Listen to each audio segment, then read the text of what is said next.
Setiap kita berbisnis tentunya itu ada eranya dan di setiap bulan pastinya punya musiman yang beda-beda tentunya. Di bulan Ramadan sendiri ini ada 5 bisnis yang dimana mungkin lu bisa terapin ya cuy. Dan ini pentingnya ini jarang banget orang-orang terapin karena ya mereka nggak sadarin. Yang mereka sadarin cuman bisnis gorengan, jualan buat takjil segala macam ya. Nah tentunya ini bisa lu pakai dan bisa lu terapin di musiman bulan Ramadan ya. Mau itu di tahun ini atau enggak persiapan di tahun kemudian ya cuy.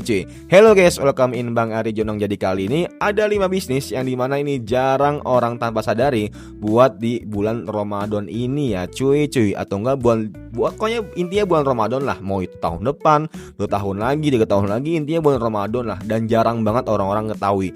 Yang pertama tentunya, nah ini catering untuk paket sahur dan juga paket berbuka puasa. Tentunya nggak semua orang itu mau keluar rumah atau nggak keluar kosan. Tanpa lu sadarin, banyak kaum elit yang dimana dia itu malas itu. Lebih baik dia di rumah nunggu buka dibandingkan ya lu tahu sendiri. Kalau misalnya orang kaya pastinya seringnya itu GoFood atau enggak Shopee Food gitu. Nah, lu bisa manfaatin nih celahnya ini sebagai buka catering untuk sahur dan juga untuk bukaan.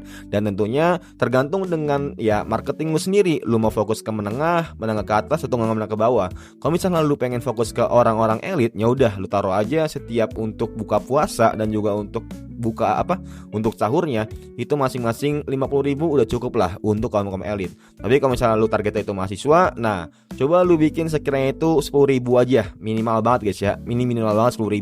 Mau itu paket sahur dan juga paket buka. Karena kalau misalnya mereka cari sendiri atau nggak mereka kayak ya udah berkelana ekspor itu bisa dibilang bisa menghabiskan sekitar kurang lebih 20.000 atau enggak 15.000. Nah makanya di sini lu harus pintar-pintar sekiranya nyari menu yang pas banget untuk total 10.000 yang lu jualin. Mau HPP lu 5.000, HPP lu 4.000 segala macam. Nah coba lu pikirin ya guys ya. Dan ini pastinya worth it banget kalau misalnya lu pakai ya cuy.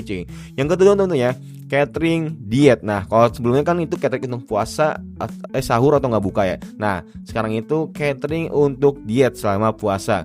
Gak semua orang itu pastinya kepikiran untuk diet.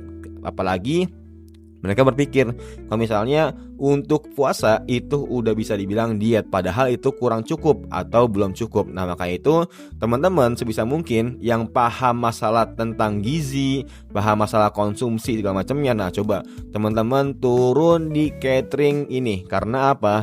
Karena semua orang pastinya ketika mereka berbuka puasa atau nggak sahur itu sering banget kan kalau misalnya dia terlalu over segala macamnya, ujung-ujungnya yang awalnya pengen diet ya malah over cuy. Apalagi ketika mereka berbuka puasa ya, pengen beli takjil pastinya ini mau, itu mau, ujung-ujungnya ya udah yang niatnya diet malah jadi overdosis ya cuy atau nggak overload lah, malah yang ada boncos ya bre. Yang ketiga tentunya just tip menu buka puasa Ramadan. Nah ini biasanya di kalangan komplek karena mereka itu jarang.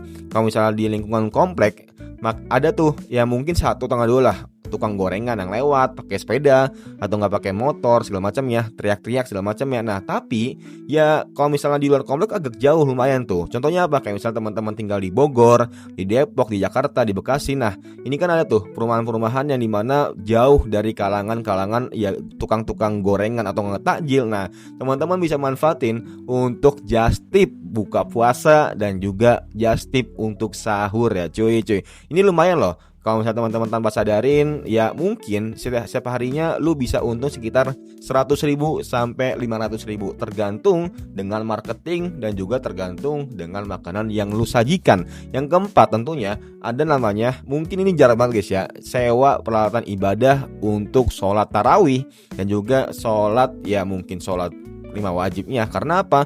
Karena ketika sholat tarawih itu kadang ya mereka lupa membawa mukena yang cewek, apalagi kalau misalnya lagi main ya lagi reunian lah kurang lebih lah.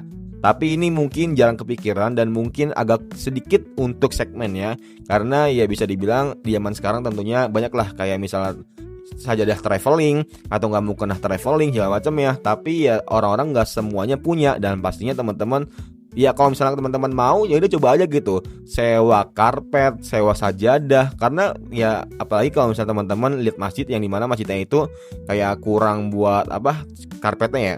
Nah teman-teman bisa tuh manfaatin ya, walaupun teman-teman menyingkirkan atau mengesampingkan pahala kalian ya cuy.